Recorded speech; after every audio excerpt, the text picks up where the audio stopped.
My name is Robert Franklin Esterley, and I was a technician, 4th grade. I was in the 11th Armored Division in World War II in Patton's 3rd Army, and we were in the Battle of the Bulge. We came in there Christmas Day. And the first week I was maintenance, took care of the guns. And I got to see quite a bit of the battle from our company's standpoint of view. That first week was a lesson, I'll tell you. The first week we went in, our company commander was transferred back to battalion headquarters, and that left your company with a captain out of our maintenance to be the company commander. So they moved him up in place, but he had never been, maybe I shouldn't say this, he was never on a problem. He didn't know tank warfare like the first company commander did. His job was bolts and nuts and spark plugs and maintenance. And we felt lost. That first company commander had a lot of knowledge how to fight a battle. Anyway, the second company commander comes in, and he's trying to keep the company intact on the hill at Mathausen in Belgium. And he lasted 2 nights and he was killed. The Germans lobbed in a great big mortar shell 50 yards out in front of the tank, and the second one came in 25 yards out in front of the tank. That was creeping fire. So the men in the tank told the tank commander, the company commander, that we better move the tank, sir. He said, I'm the company commander here now, and we'll move when we say I move. That was the end of him. The third shell landed on top of the tank and killed him instantly, and destroyed the tank for a while. And they had one of the men in it was shrapnel in his back, and the other had burns on his neck. Alfred Goman had burns on his neck. The gunner was full of shrapnel, and then the loader was pretty well banged up. So they took the first lieutenant from the maintenance. He went up as a company commander. And now this is all right before the New Year's. And where are you? We're in Belgium, Mathausen. That was the name of the town in Belgium. We were south of Bastogne. Okay. Just south of Bastogne. We had gone through Bastogne and we went south, and we were fighting the German army down there, which had stiffer resistance, or as much as Bastogne had. Because Hitler, by that time, he was mad. His troops had not moved like they were to the timetable. They were supposed to move so many miles a day, and we were holding them up. So after that first week, we had 17 tanks in the company and 3 mediums, and we had artillery in our company, but we also, in the division, we had artillery. Had 490th, 491st, and 492nd Artillery battalions, besides the big tank companies. Well, after the first week, we were, our company, we were down to 8 tanks. So they had knocked out 9 of our tanks. And so we were pretty well pooped. So after the first week, we had to go back on a break and regroup, and they gave us the week off to regroup and resupply us, put in new replacements, new men coming in. How did you stay warm? And the weather was atrocious. I stayed warm. There were 2 boys from Minnesota in my company, and I asked them, how are you? You guys seem jolly. Are you not cold? We're not cold. What's the problem? I said, I'm freezing to death. And they pulled up my pants legs. They said, oh, no wonder that you've got combat boots on. Throw them away and put in on your goulashes. We had overshoes. Put 3 inches of straw on the bottom of the goulashes and 3 pair of socks. And the goulashes, and your feet will stay warm. And I did. There's only one catch. Every 3 days, you're going to take the straw out, put in fresh straw, and Patton ran clean socks up to you every night. Gasoline was #1 priority. Ammunition was second. Then food was third. So every night he made sure that dry socks went to soldiers. Because if they didn't have dry socks on, if you left the same socks on, your feet would turn black and you'd get trench foot. Inside of a week, you're gone, back to the hospital. So I kept my feet dry that way. How did they feed you out there when you're... K rations. We had little packages of K rations, and you ate your K rations every day. There was supposed to be 250, 2,400 calories in K rations for a day's supply, 3 little packets. So we ate K rations in combat. Nothing hot until if you go back on a break, then the kitchen went to work. And then we had hot meals in the kitchen and back in the break. Now, break could be 5-10 miles behind the enemy lines. That's about all. Since you came in right at Christmas time, what was it like Christmas Eve and Christmas Day? Christmas Eve, the Germans gave us a good welcome. They wanted to make sure that we knew that they were there. And they threw everything that they could at us, including the kitchen sink. So they initiated us into battle. That was our baptism of fire. And we came back at them the best we could. And the weather was the biggest problem, because back then, the people that made the tanks in tested them in Aberdeen, Maryland, they forgot one thing. They didn't put a heater in a tank. And if it was 10 below zero outside, which it was, Yeah. it was 10 below in the tank. And a lot of times, 95th Infantry, 94th Infantry, Airborne, 101st, they'd try to ride on the back of our tanks into a battle, and they'd get off. They'd say, well, it's too damn cold. Some of them would get in the tank to see that we were telling them the truth. And they got out, because you could stay warmer outside, but you had to ride those steel coffins. That was your job.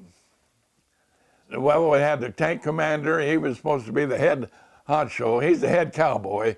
And then you've got a gunner, you got a loader, and then you've got a driver, and then you've got a bow gunner down in front.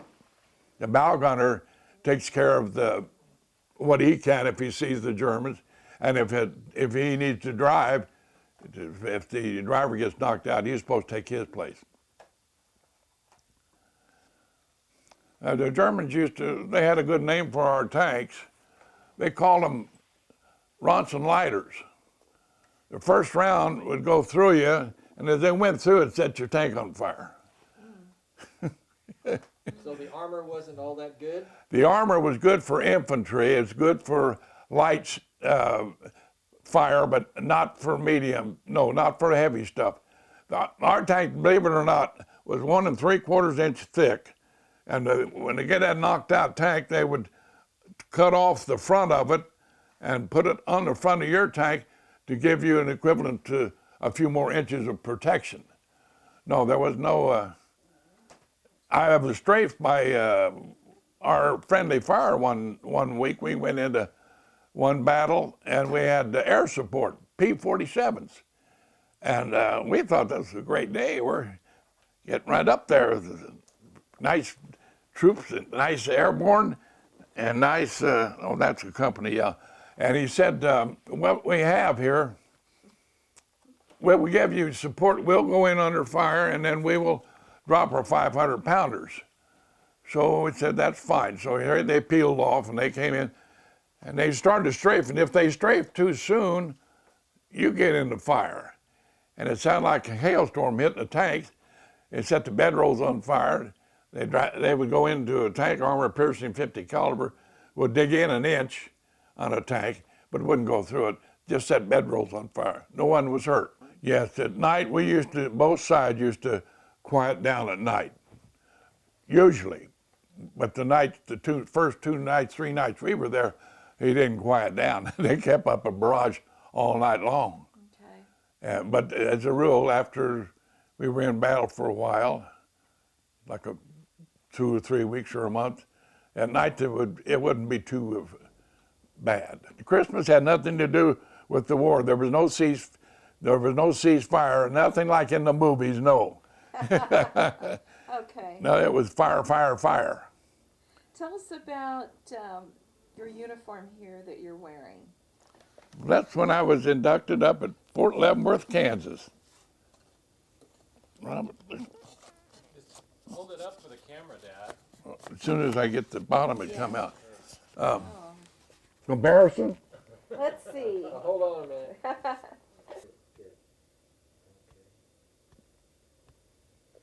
All right. How old were you in that picture? I guess 18. Oh my gosh. Yes, 18, 19, could have been 19. I made corporal there. I had a chance to go to OCS after the World War II, And this is your company, right? but I didn't want to go because you had to stay in 3 more years, and I wanted out. I had a chance to go to OCS, and when I got in, when they formed our division, they formed it at Camp Polk, Louisiana. And they called me in, wanted to know if I wanted to go to OCS. And I was really green. I said, well, what is OCS? Officers Candidate School. If you become an officer. I said, my God, I can't even drive my own nose now. What would I do, leading all these men? No, I don't want that responsibility. Okay, that was it. Did you sign up for the war? No, I or was were you drafted. You were drafted. I tried to get in, I tried to join the Navy in 1941. And the Navy, I went down and took a physical, and I didn't pass the physical. I had too much overbite, and my ankle was twisted. I had torn the ligaments in it, and I couldn't walk a straight line. They had painted on the floor down there. I couldn't walk a straight line. He said, I'm sorry, you have to be awfully sure-footed on board ships, which I can understand. And I guess I wasn't walking very good, so he just marked a big 4F with methylate across my chest. When I got home that night, my mother said, where have you been? I said, I tried to join the Navy, but they wouldn't have me. So I said, I'll wait now till the draft. So, and when the Army called me, I went up Fort Leavenworth, and I did work in Lake City for 1 year before I went up there. And I got a year in at Lake City. They gave me a bonus of $400 because if you went into the service from Lake City, Remington had the contract then. Well, then they gave you a $400 bonus plus your 2 weeks pay. I had a nice lump of money when I went in, which was kind of hard back in 1942. So I went in, and then when I got on up at Leavenworth, passed that exam up there, that's enough to scare you to death up there.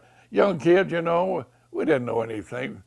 We took that test, and they put us on a train after they were through with us giving this test, and all of our shots put us on a train, but the blinds were pulled, and we were heading south, we thought. And so anyway, we were on board that train 2 nights and 2 days, and when it finally stopped, I said, can we pull the blinds? Nope.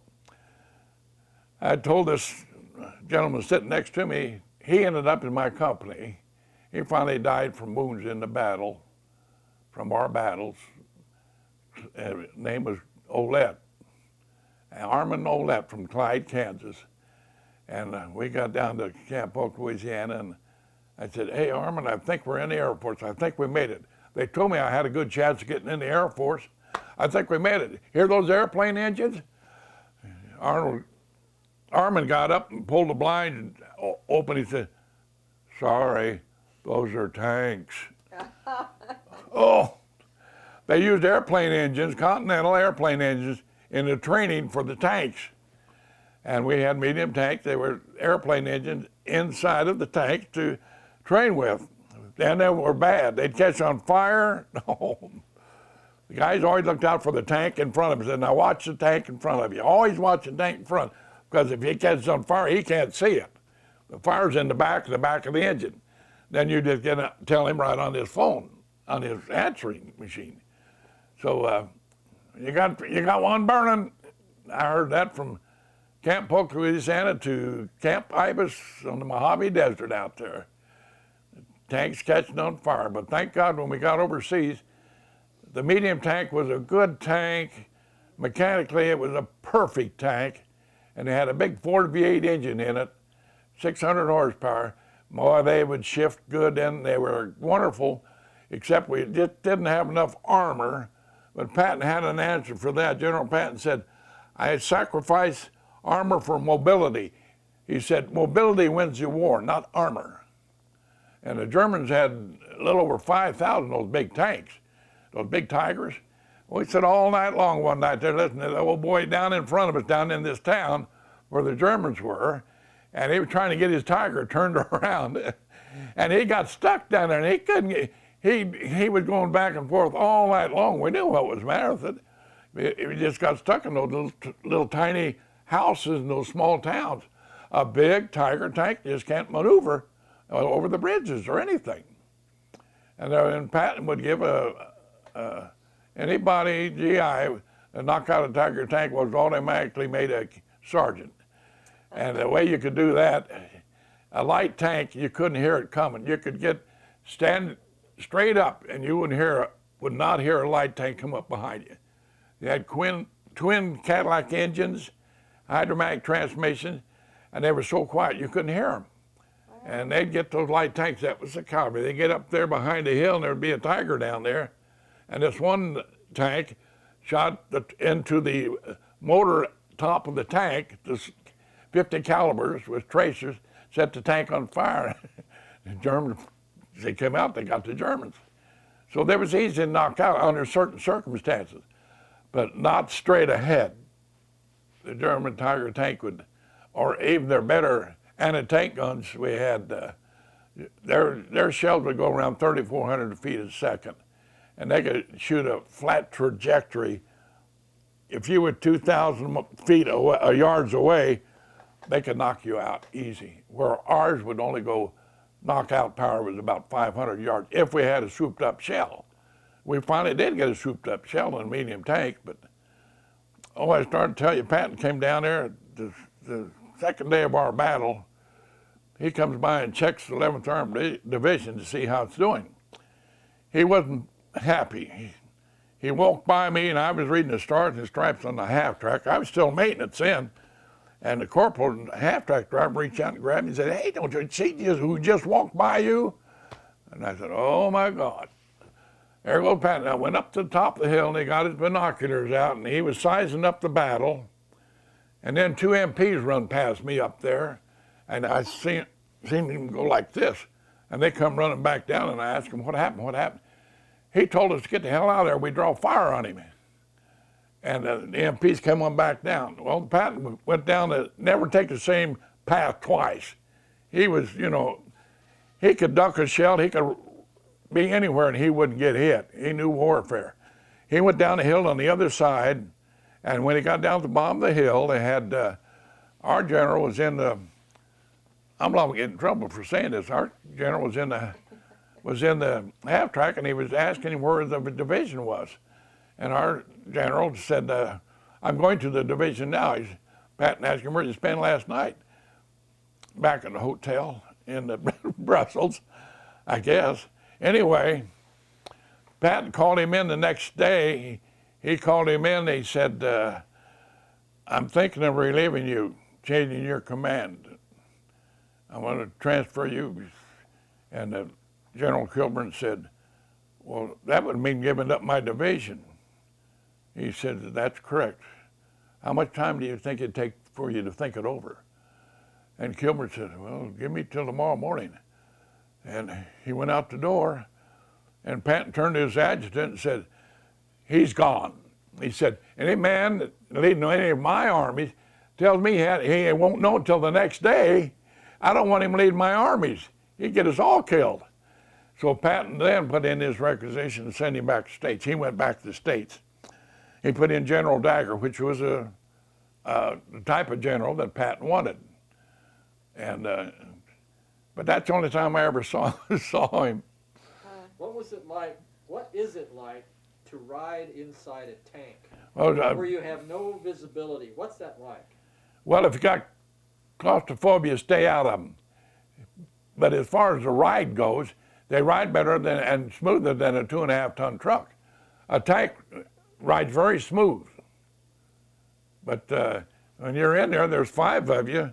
You can't hear very well because the You've got machine guns going, and you've got the tank engine going, which is in back of you, and you have intercom, which is all right, but we always use if you want him to go left, you tapped him left or kicked him left, the driver.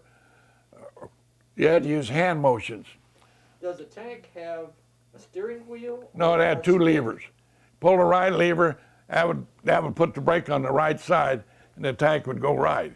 If you pull the left lever, the tank would go left. Two steering levers, that's what you had. Pull them both back and you stop. And that was true of all tanks? And or on our medium tanks, it was on ours. And I wasn't in a light tank, but I know all the mediums were that way. So how much pressure was there on you during the battle when a tank gets knocked out and your job is to get it running again? What's that like? Well, I stood out in the field. We were trying to get into this town, Mount Saint-Étienne, on the morning of about the first New Year's Day, I guess. And we rounded the corner to go into town. Now, the Germans had a tank destroyer and a tank on the outside of town. And anytime we came up through this path, and we would get blasted. And they knocked 3 of our tanks out as quick as you could see, Tom Thumb. They knocked them out, and then the artillery started in. By the way, Patton gave us a corps of artillery when we were dragging, what we call dragging behind. He gave us a corps of artillery on the next morning of about the 1st or 2nd of January, and he said, you will be in town by 7 o'clock. You'll get a corps of artillery at 6 and you'll be in town at 7. That meant that the 240s, the 155s, and the 105s all fired at the same time. And they leveled the town out. There was over 600 dead Germans in this woods right there in front of town. So we thought we could go on in. But as soon as we got in around that curve, that first platoon hit those 2 tank guns, and they knocked the first 3 tanks out. And later on that day, commander come by in his tank, and I stopped him and said, where are you going, sir? He said, we're going back on a break. We deserved a break. After a week, fought for a week, and we're down way below company strength. We have to go back and regroup. Oh, great. Can we go now? As soon as you get these 3 tanks going. So he left and went on back with his platoon of tanks. And we were out here in the middle of this Ardennes forest, and I looked at Schultz, and I says, Schultz, who's up in town? He said, well, Germans. And all of a sudden they started trying to pick us off. We're out here trying to get these 3 tanks going, and they opened fire on us so much on small arms that we had to get in our tank recovery vehicle and get out of the edge of the woods and get out of the line of fire. And we came back an hour later, and when we came back, the 101st Airborne and 17th were coming in. They dropped them, and they were coming in to relieve the town, relieve the 11th from taking over to hold the town. So we did get our 3 tanks running, and we got them going, and I drove one around, got it back going to the rear, and then got the 2nd, the 3rd tank. We had a maintenance crew of 6 men, so each had a tank and 1 to spare, or 2 to spare. But we got back on the rest area, and then we started to repairing the tanks back there. And after the war was over, they called our maintenance crew into the company commander's office, and I said, now, we know what you men did. If you hadn't have got those tanks running, all that were knocked out, and a lot of times under heavy fire, we wouldn't have had the company. And I told the first sergeant, you wouldn't have had a job, would you? So he said, that's right. He said, now I've got 1 Bronze Star. Now we're going to draw straws for it. Each one of you guys pick a straw. Short straw gets the Bronze Star. Now that's the God's truth, so help me God. And now what we should have said was, Sergeant, why don't you put in for the rest of us for the Bronze Stars? No, he didn't do that. That was his way of doing it. He was the first sergeant. And our second company commander, our first one was transferred to battalion headquarters. The second one got killed the second day. The third company commander lasted 2 days before the war ended. And there was an accident the way he got killed. He pulled his tank up. I was in the company commander's tank for 2 months. And the way he got it was, they told me, I wasn't with them at the time, but the men said that there was a roadblock. The Germans had telephone poles all lined up there to block off the road, so you couldn't go any further. And our company commander got off the tank, went on the back of the tank, got a cable, and took the cable and took one man out of the tank, went up there, he was going to pull the cable around the logs and pull them out. And the men said, why didn't he just shoot about 6 rounds of 76 and blow them out? The war's still going on. I think he forgot. I think either that or he was out of it or something. Anyway, he got out of the tank to do that with this other man, and the man that took his place, or the man that took my place was with him, and the company commander, and the Germans had a machine gun nest up there. So that was the end of them. They got killed 2 days before the war ended. Oh. George? What was the scariest thing that happened to you? The what? Scariest. There was nothing serious. I was lucky. No, scary. But what did he say? One of the most frightening things that. Oh, ever the most happened. frightening thing in the war? Well, the funny part, the shells, I had probably the most frightened time is when I was told to go get a solenoid off a machine gun out of a knocked out tank right within the first week of battle. And I said, well, it's Calcinor's tank. I said, where is it? He said, around the corner there. And I looked around the corner and said, there's nobody there.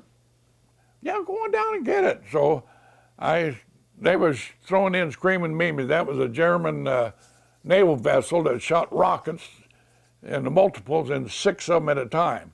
And he was keeping us from getting near that tank with that rocket brigade about every 6 minutes. So I timed one, and I said, well, I can make it down there before he gets the next round in. So I started across it, and the snow was just too deep. It was about 1.5 foot deep, about 1.5 foot deep. And I didn't make it down to the tank because I just wasn't moving fast enough. And here come the screaming memes. Man, they bracketed me in that snow, and I dug as far as I could into that snow. And but it missed me. The rounds missed me. So I went down to the bottom of the hill, and I said, well, now that's pretty close. That's scary. I almost sit down to smoke a cigarette on railroad tracks. Then I got to thinking, well, Germans got a reputation. They'll waste 1 round on a man, any size round. I said, maybe I better not smoke here. And I got up, and I lit a cigarette, and I walked down the railroad tracks back to my half track, and boom! I looked behind me, and there's part of that railroad track was blown right up where I was going to sit down. So that's the closest that I came. After that, I was just lucky. I missed a lot of shots. A lot of shots hit the tank. One night, 88s come in. The Germans wouldn't let us get in town. They had this one road blocked, and they was zeroing in with 88s from we was trying to get down to the road. If we can make the bend before he gets the next round off, we'll be in town, see? Well, we got the tank recovery vehicle I was in that night. The snow was deep, and there was an old road that was been built probably during the Romans coming into the town, and it was covered with snow, and the tank tracks on that tank recovery vehicle got stuck. And I said, hey, do something, Delanky. Delanky, let's do something. He said, it won't go forward, it won't go backwards. And here comes another round. There's a big old tree right up there. Man, those 88s had hit that tree, sound like a freight train. like that, had a tracer on them, just missing us. And I said, oh, we better get out or we're going to get out. So he put it in gear and tried it one more time in reverse and revved it up. And he broke it loose and got out of that damn little old narrow street that he was stuck in. So we got back then. But we lost our mail clerk. He was with the first sergeant in the Jeep, and he panicked and jumped out of the Jeep towards the anti-aircraft gun. It was over in the field that was in the anti-aircraft battery. There was 6 men in that big thing. He ran over there because he got scared. Well, they shot him coming over. Just 2 o'clock in the morning, there was all wars going on. They thought he was a German. Oh gosh. Dad, you told me a story about when you went to go get that tank. Remember you were talking about you dove for cover and you said a prayer. Oh yes, I did. I did. When I dug into that snow, I said a prayer. I said, God, let me live to be 87 and get married and have 5 kids. I said that prayer real quick. And so far, I'm doing pretty good. Oh, you are. You are. When he said that to me, I said, what made you think that? That's something, and it just. I just think it was Well, no, very blessed. well, when you're getting close to, you don't know whether you're going to go or not, you're going to say some pretty quick prayers. Yeah. And when I got back, oh, by the way, when I got back after that to that half track, after that little ordeal, I had a brand new Mackinac on. It was a pretty light tan. And the back of it was just covered with powder burns. Wow. And the half-track driver said, what in the hell did you do to your Mackinac? I said, I didn't do anything. Why, what's the matter? He said, well, the whole back covered with powder burns. Where you been? I said, I was in an area where I shouldn't have been. And I was just lucky. I just got out. Did you end up hating the Germans? Pardon? Did you hate the Germans? Well, the Germans themselves, I hated them like hell because when I'd seen what we did right there in that first battle in Belgium, this field hospital where we were, the one side of it, there must have been 260 or 70 Belgians laid down there like cordwood. Mothers, fathers, grandfathers, grandmothers, little kids, everybody had been killed in their path. They put them on one side of that field hospital. And we put our armored infantry on the other side of the field hospital, and we had about 100 and some in the armored infantry in our armored division that were stacked on the other side. So I didn't like them then. And then when we started over the Siegfried Line, on March the 1st, we hit the Siegfried Line. Well, the last day of February, I was on a machine gun nest. Oh, you pulled other duties besides the tank duties, you know. I was on the machine gun nest on the road leading out of the village where we were back here waiting to kick off. We was on a machine gun nest, Miller and I had a case of hand grenades, and I had about 8 bandoliers of carbine because I had a carbine in the maintenance, and so I thought, well, if we're going to get shot, I'm not going to surrender. I'm going to use every one of these up first, and if there's any of those left, then they can take me. But I didn't want to give up. Some guys couldn't help it, I know, but I was just one that was mad because they put me in the damn war. And they killed all those people and all the Jewish people, we liberated Mathausen, and they were so the German army was so damn mean, and Hitler was a syphilitic paper hanger, and I was mad at them, the Germans, but not the people, not the civilians, because they couldn't help it. What are you going to do if somebody comes in Kansas City and takes it over and it has machine guns and they're going to say this is going to be our town, and if you oppose them, they're going to blow you away. And I'm sure Japanese people are the same way. In Japan, what could they do? Right. They can't do it. Whoever's in control, if he can control, look at Arabia, we got it right now. They're trying to get it back, but yeah, war is, you get, after a while, you get hardened to it. And you stay away from civilian life, and you get to where you don't care whether you're going to kill them all or not. But I'm glad it ended when it ended. But you don't seem to have ever it didn't seem to have affected you, because you've never been angry. What? I don't think it affected you, though. That's one of the things I've felt about you. I think I was lucky because when I was a kid, I grew up, I went hunting. My mother come from southern, down here by Harrisonville, all farmers.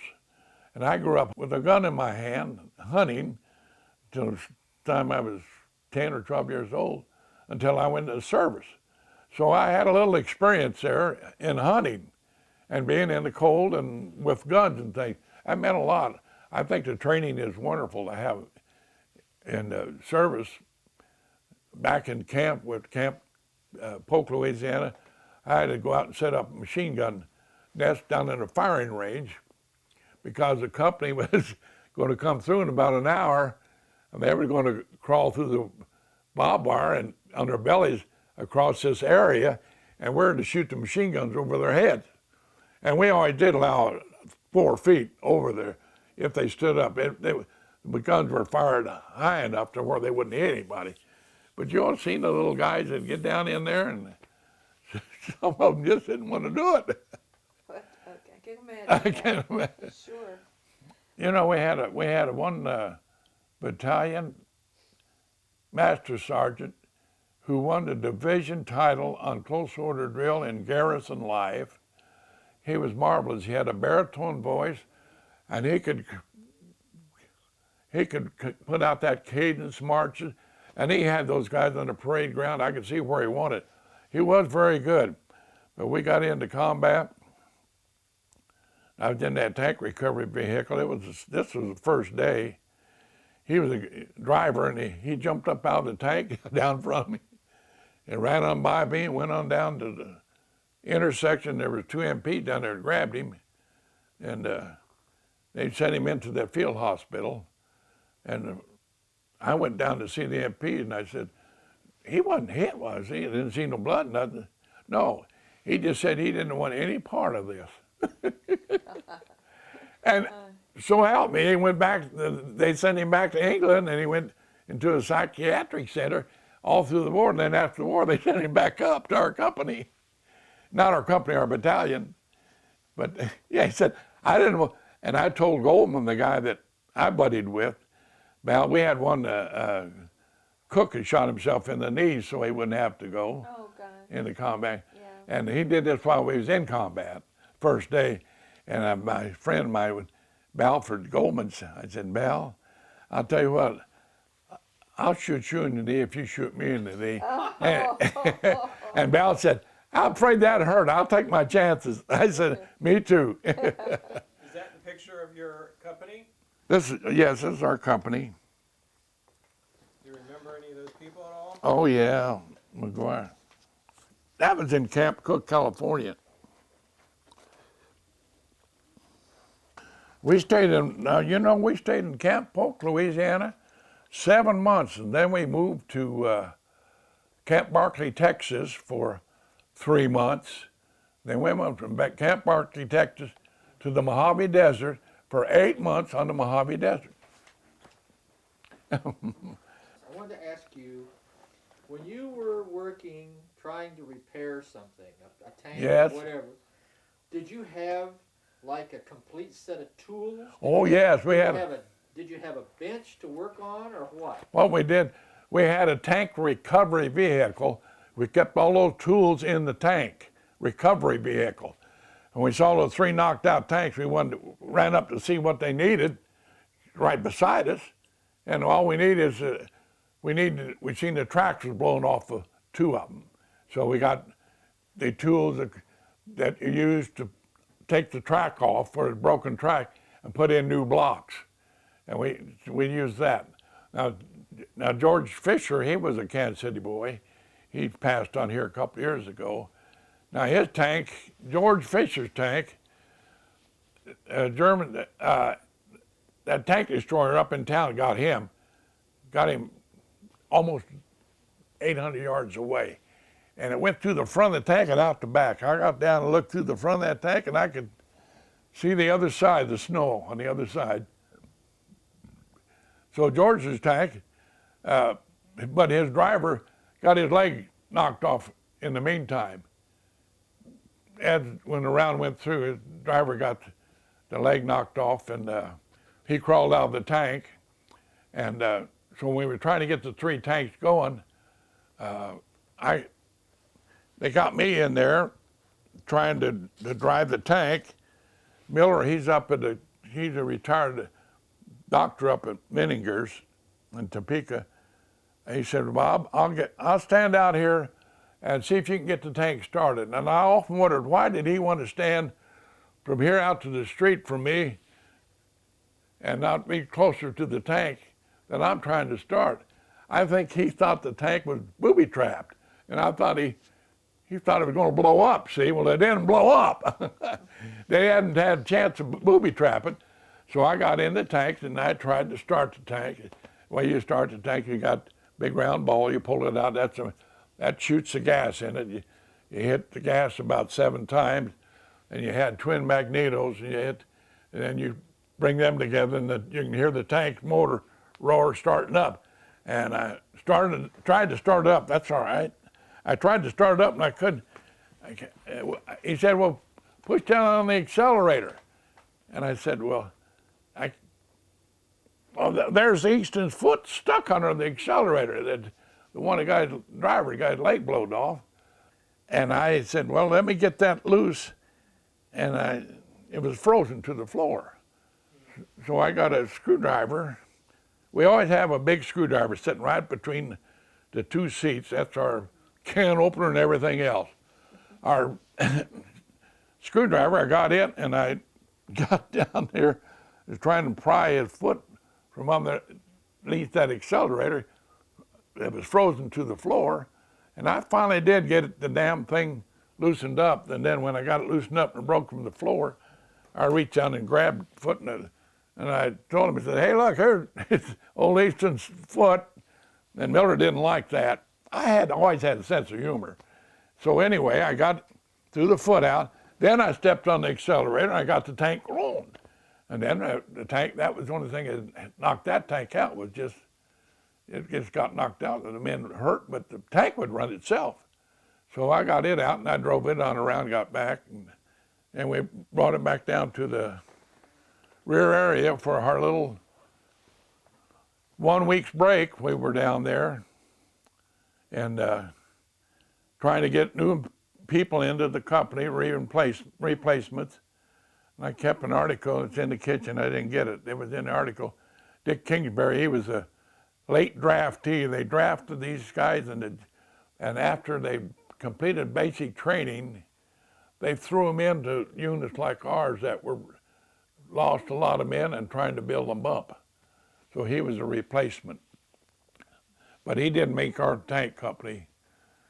But the weather was, you had that constant snow there, that coldness. When 10 below zero in that tank, our driver would sit on his gloves to warm them up and then take them, then put them on.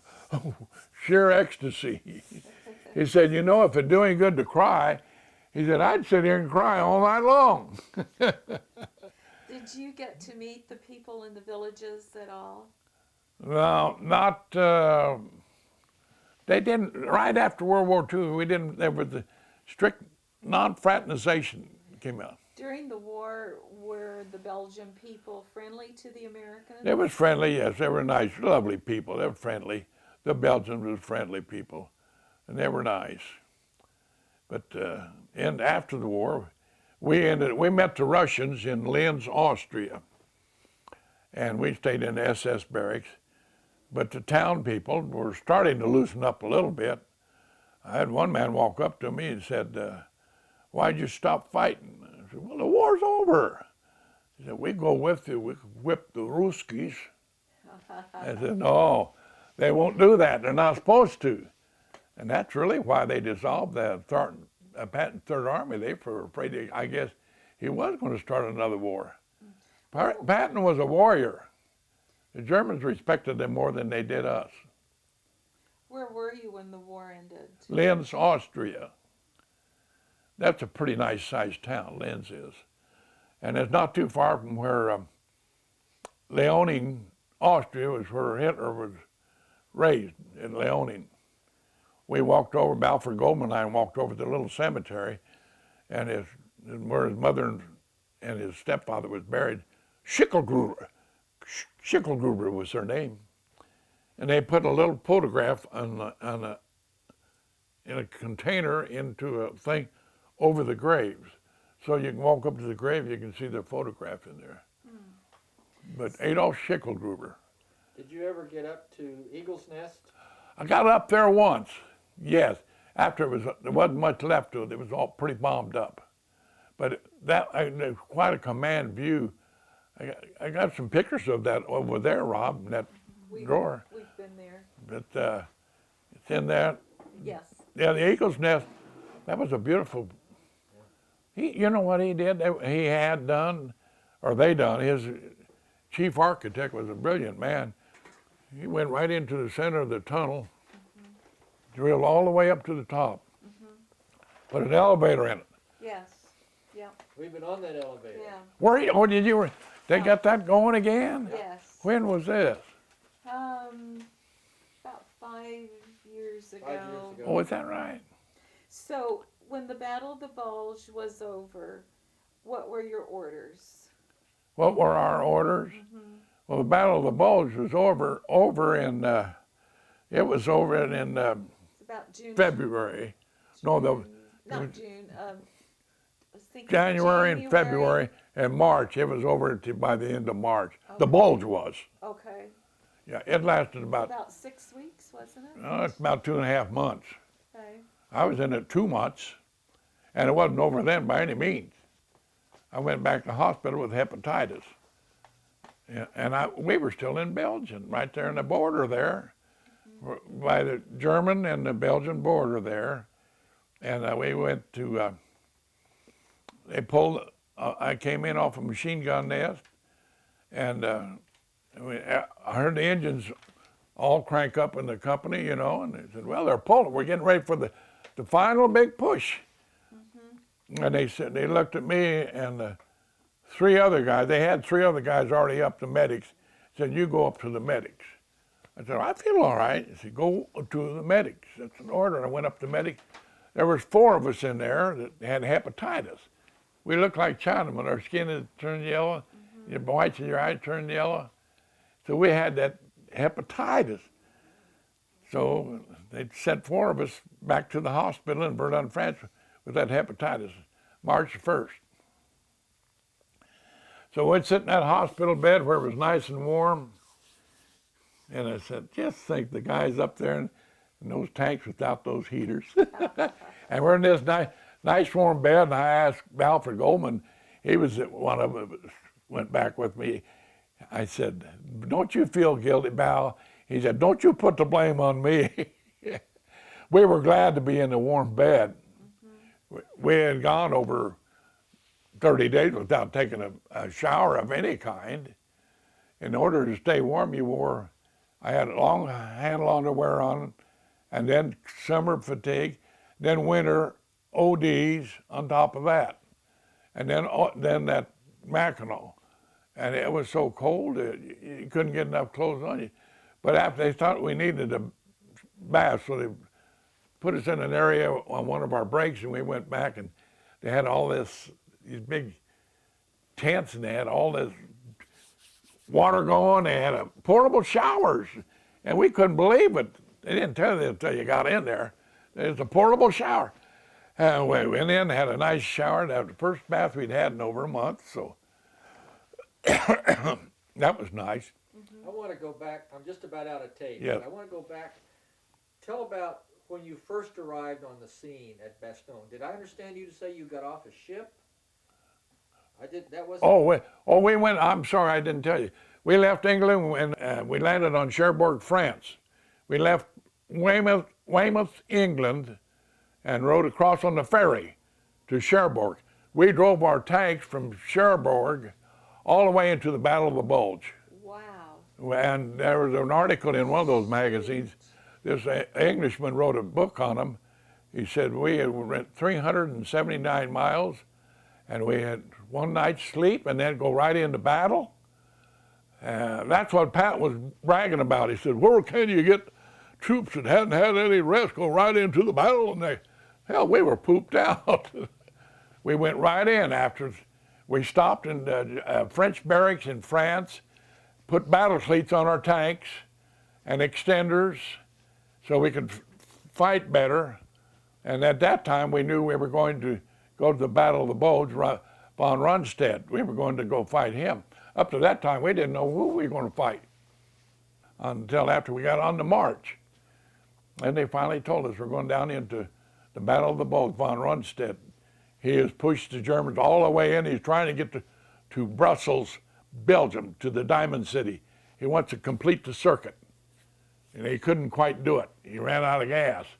And Patton and the rest of the armies were strong enough down in there. There was over 500,000 in that battle down there, trying to stop him. He would have made it.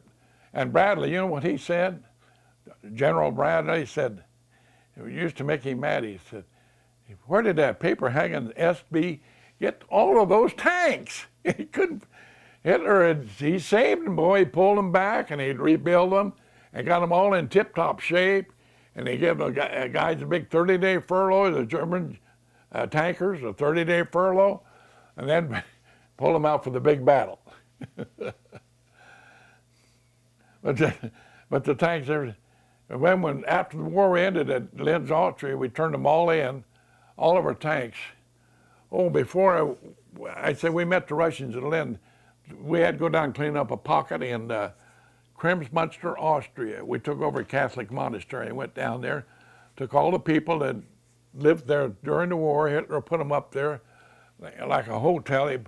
He provided them good, safe lodging during the war because we'd say that they were the people that sold the country of Austria out.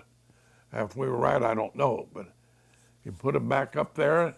We had to go into Linz, Austria, get the bishop was in jail, but the SS had taken over that whole monastery. And they got all the people, the civilians out and put them up on a hill.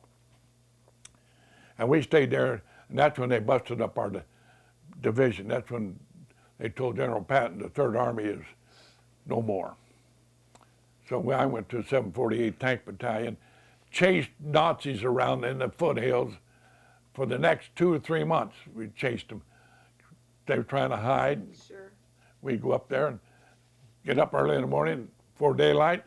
We had a certain area where we were supposed to go. There'd be a truckload of us GIs. We'd go up there and one of them would knock at the door and say, I want you to come out. If they could speak English or German, it would be better to have one of the GIs if he could speak German, but I wasn't that lucky. So anyway, we'd tell them, come out. And if they say, oh, I was sleeping, schlafen in here, we'd point to the different guys. Everyone had a gun pointing at that house. So they knew to get their clothes on and get out of there. We got them out and put them on a truck, to put them up in this place till, and they were interrogated to see whether or not they were Nazis. Mm-hmm. What was it like at Mathausen? At what, Mathausen? Mm-hmm. Rob, give me one of those pictures, would you? In that. When you liberated, No, in that book there, it showed that Mathausen was a German concentration camp. Yeah, we've been we there. liberated it. We've been there also. I Oh, wondered did what you? it was like for you to liberate them. When we liberated Mathausen, not a bird would go in there. The stench was so unhuman that I just about gagged. We got in there after they got them, deloused them, and buried what they had. I would like for other people to know that when my country called me, I went because it was my duty. I felt it was my duty. And we were to stomp out the Germans and help eliminate in World War II. I did my part, and I'd do it again. I thought I come from a fine family, and I was just lucky. And I said a few prayers, and I got home all right, safe and sound. But it was no picnic.